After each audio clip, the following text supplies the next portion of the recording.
Welcome to the MUFG Latin America podcast. This is Mauricio Yamada, and today we're going to talk about the macroeconomic outlook for Latin America in 2022. MUFG Brazil economists Carlos Pedroso and Mauricio Nakahodo have joined me to share their updated views on the region's economic prospects. Carlos and Mauricio, thank you for joining us. I would like to start by asking Mauricio to talk about the global economy and Latin America. Mauricio, the global economy recovers at a slow pace from the impact of COVID-19, and now it faces the impact of the Russia-Ukraine conflict.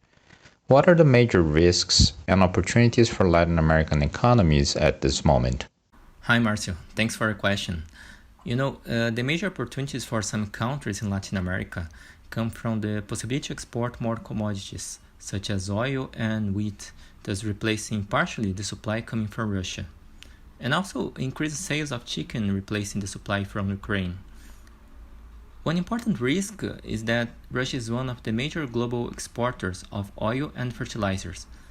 And here I think the main problem is based on fertilizers, once Russia is a big exporter of them based in granular potash, and the substitution for another supplier is not that easy.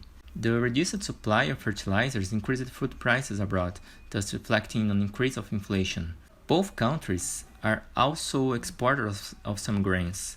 More specifically, Russia and Ukraine supply near 30% of wheat and 19% of corn to the rest of the world, and such situation leads to higher prices of relevant food products such as corn and meat, once corn is used to feed animals, and bread and pasta in general, that depends on wheat, thus hitting harshly mainly the poorest people. The lack of fertilizers may also impact on grain crops and ultimately brings more inflation. Thank you, Mauricio. Now, Carlos, let's dive a bit more into the Latin American political and economic turmoil.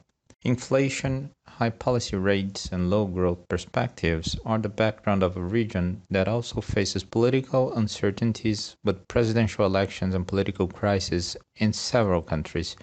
How this scenario of risks and uncertainties affects the main economic indicators of the region, in your opinion?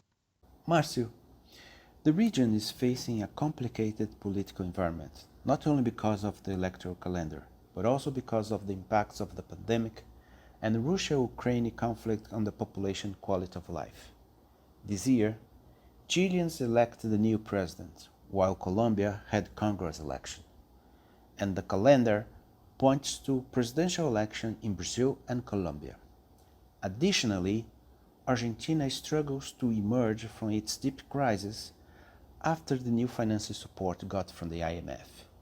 Peruvian Congress is playing hard with President Castillo, and Mexican president has just survived from a recall vote. Population has been stressed by some time with the poor handling of Latin governments with the pandemic, in most of them, and now they face directly the impact on their purchasing power with the surge of inflation, mainly food inflation. Together with that, central banks are reacting by raising policy rates that is likely to slow down economic growth and consequently deteriorate labor figures. Moreover, the fiscal room for government support is restricted in most of the countries, turning more difficulty a solution to emerge fast from this crisis. Mauricio, we face a scenario of stronger appreciation of Brazilian real and other emerging market currencies. What is at stake behind such appreciation path? Is this scenario sustainable over the medium run? The appreciation of emerging currencies came in the wake of the rise of inflation worldwide that led to a sharp increase of interest rates by central banks across the globe. And emerging countries in Latin America have much higher interest rate levels as compared to advanced economies. And the pace of increase of interest rates has been also faster, which increased the incentive for carry trades on transactions when a global investor borrow money abroad, paying a lower interest rate, and invest in an emerging economy, thus reaping the benefit of higher interest rates. Additionally, the hike of commodities prices increased the value of exports of several economies in Latin America. In the short run, during April, Emerging market currencies might remain at appreciated levels once commodities prices might keep at current high levels at least while the Russia-Ukraine conflict remains. But from the middle of this year onwards, we see some reasons for a change in the FX direction. On the global side, assuming an easing of tensions over Russia-Ukraine, along with the expectation that Fed will speed up the pace of Fed funds rate hike and reduce sharply their balance sheet. And from the local side, the domestic problems and challenges tends to influence the weakening of local currencies. For example, in Brazil, the approach of presidential elections might make investors more sensitive to the speeches of major presidential candidates that will define the economic policy steps from next year onwards, especially on the fiscal measures. In Peru, there is an endless political crisis, with Congress always trying to strip the president from his post. In Chile, there is the discussions about the new constitution that may deteriorate fiscal figures, and so on. So, currencies in Latin America tends to end up this year at weaker levels. Carlos, we're facing a scenario of limited industrial inputs and an increase of commodity prices. How does it impact Latin American economies? There are three main consequences of this scenario on the region. First of all, the commodity price hike is positive in terms of increasing exports of the region, improving the current account balance, and being responsible by part of the appreciation of Latin currencies. This strengthens the external indicators of the region. The second impact is negative, as it raises inflation. The impact is not harsher because the appreciation of the currencies mitigates this outcome. Otherwise, inflation would be surging faster. Here, Argentina is an exception, because its central bank is speeding up the appreciation of the peso after a long period of a very overvalued currency. Once IMF agreement demands to gradually reduce such real strengthening. The third consequence is on the economic activity. Once the manufacturing segment is suffering across the region by a global supply shortage, as several countries in Asia, important suppliers of electronic components and other inputs, are with restrictions that reduce the local production. The manufacturing segment is suffering most, being another reason for the difficulties to speed up economic growth. My last question is about foreign direct investments.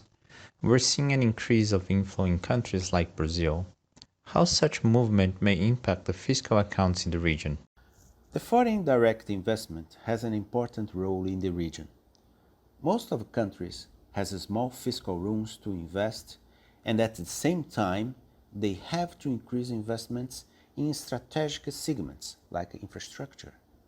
So, there is a huge potential to invest in the region with the possibility of relatively high returns. The participation of foreign investors in this area contributes not only to the inflow of dollars in the economy, but also allows the government to allocate their funds in other areas or run smaller deficits once they need smaller disbursement of funds to infrastructure or even not disburse at all. The problem is that these economies are facing changes of government that always bring some uncertainty to the scenario. However, it doesn't seem we are seeing any radical change in the region. This kind of investor looks to the medium and long run, and they are not so affected by the short-term difficulties. Of course, uncertainties may postpone an investment project, but not to cancel it. In sum, the perspective of foreign direct investment in the region are positive. Carlos, Mauricio, thank you very much for the analysis and information you shared with us. On behalf of MUFG, I would like to thank you for your audience. I hope this podcast has been helpful. Thank you all.